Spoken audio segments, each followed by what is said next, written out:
Series 5, A Journey to Find God. Introduction. The empty jar. Life can sometimes feel like an empty jar, hollow, unfilled, and waiting for something meaningful to occupy its space.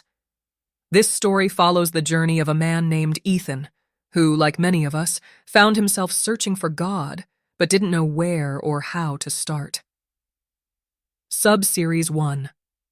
The Cracked Jar. Ethan's life was like a cracked jar. On the surface, everything seemed fine. He had a steady job, a circle of friends, and the usual routines that filled his days. But deep inside, he felt incomplete.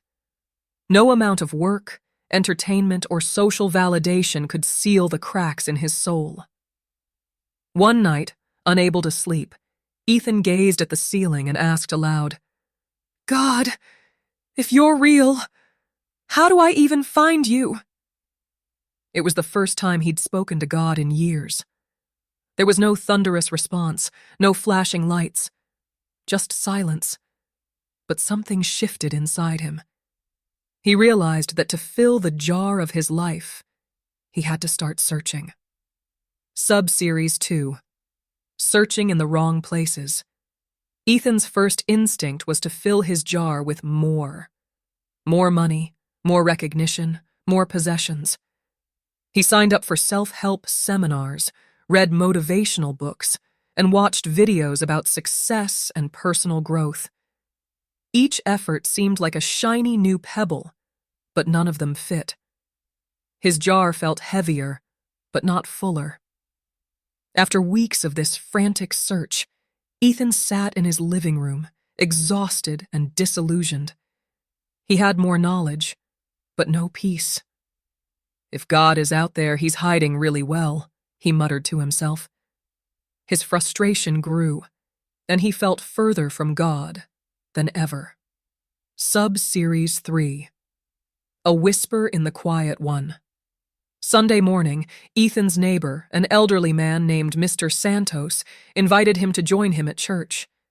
At first, he declined, making excuses about being busy. But Mr. Santos's gentle persistence wore him down. "Sometimes you have to listen where you're not used to hearing," he said. Reluctantly, Ethan agreed. The church was small and simple, with a warm, welcoming atmosphere. He sat at the back, arms crossed, skeptical but curious. During the recollection, the priest spoke about the jar of faith and how life's most important priorities should go into the jar first.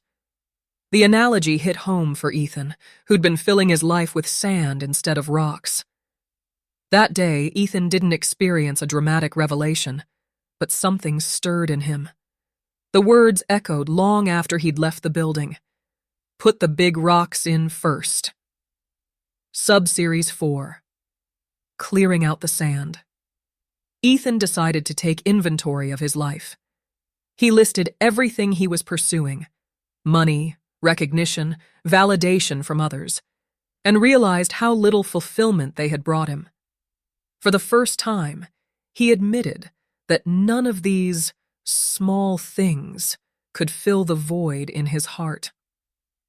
What if God's been there all along, he thought, but I've been too busy filling my jar with junk to see him.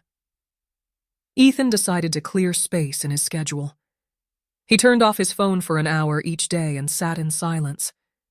It was uncomfortable at first, but slowly he began to feel something: a nudge, a whisper, a presence that he couldn't explain. Sub-Series 5. The First Rock.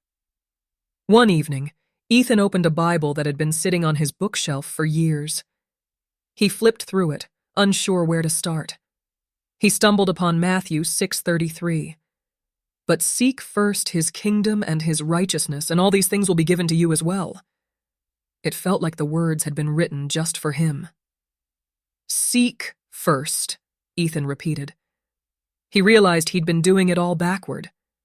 Instead of chasing everything else, he decided to seek God first. He didn't know how to pray the right way, so he just spoke honestly. "God, I'm here. I'm listening. It was the first big rock placed into his jar, a simple act of trust. Subseries 6. Filling the jar. Ethan's journey wasn't a straight path. There were days of doubt and nights of silence, but slowly he began to see changes in himself. He read more of the Bible, asked questions, and talked with Mr. Santos, who became a mentor in his walk of faith. His jar, once empty, was now being filled with rocks of truth, prayer, and love. He learned that finding God isn't about grand gestures. It's about small, daily acts of surrender. Ethan's jar was no longer cracked, it was whole. Every rock he placed inside brought him closer to God, and with each step he realized that God had been searching for him all along. Finally, the jar of connection. Ethan's story is one of hope for anyone searching for God. The journey isn't always clear, but it begins with a single question. Where do I start? His story shows that starting doesn't require perfection or knowledge, just a willingness to seek and listen. If you're holding an empty jar, wondering how to fill it, know this. God is not hiding from you. He's waiting for you to clear out the sand and make room for him. The first step is simple.